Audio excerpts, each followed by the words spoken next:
So, Mr. Boss, what brings you to my office today? You say what brings me into your office? Well, I had two employees quit on me today. It's been really harsh, and I need to come and talk to you about it. Oh, I see. So, that situation is very touchy. We like to try and consider both the options. So, as of right now, I have you as my number one suspect. Hey, I know that sounds kind of bad, but we always have to think about the other person first. So, first things first, let me hear about the situation. What happened? With the first guy, of course.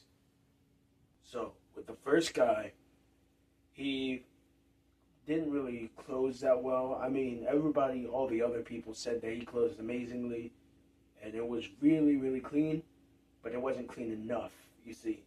He didn't do any of the extra tasks that he didn't even know about. He was supposed to just do those, you know. That should be obvious. Like, who doesn't dust the ceilings? That should be a given. All right. So, with situations like this, like I said, we gotta keep considering both options. And by the sounds of the story, if he just like cleaned his area, like you said, and he didn't do the extra work that he didn't know about, how are you supposed to blame him for it and say that he's a lousy worker? In my opinion, in my field of work, you can't really do that. My fault? What do you mean, my? Hey! Don't bark at the messenger now. I'm just telling you straight up. You see, in any situation, if you're yelling at someone for something they didn't even know they had to do, why are you yelling at them? They didn't even know they had to do it. He rightfully quit. So you're telling me you're gonna get away? All right, I got you. I understand. How about you tell me about the second one? That might help. All right. The second guy. So with the second guy, it's kind of like a situation. This one's weird, but I kind of laid into him a little bit heavy.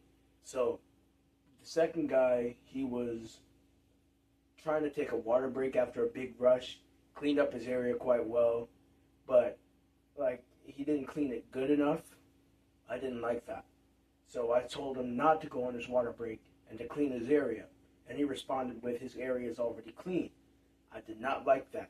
So I yelled at him really loud and called him a crappy worker because he is. He's a crappy worker. Like, who doesn't do the work they're supposed to do? I understand you cleaned already, but there's other things you can do. You got to find something to do no matter what. If you're not finding nothing to do, you're not working. It seems like you're doing the same thing as the last guy, but this time it was worse. You yelled at him full on because he cleaned his area spotless after you told him to go back to clean, even though you guys had downtime and he had already handled everything. So it seems like you just didn't want him to do anything besides work. Why do you keep saying this? It's not on me, okay? I called him a lousy worker rightfully. If someone's focusing on just working, how are they supposed to enjoy their job? If it's just work, they're going to go home saying, oh, I just went to work.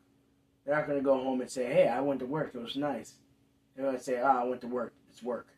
Who wants to go to work and actually feel work, you know? That's not the way it works. You go to work to work. What? I understand you think that's that way. You know what? As of right now, in my field of profession, we have a name for you guys. What's that? Yeah, an a-hole. Get out of my office. You're a jerk. A-hole? You... Hey, no, don't do that. I'll kick your behind, you douchebag. Out of my office before I call the cops. Okay, I'm leaving. Yeah, power freak. Get out of here. Now, go. Yeah. Power. Call me a freaking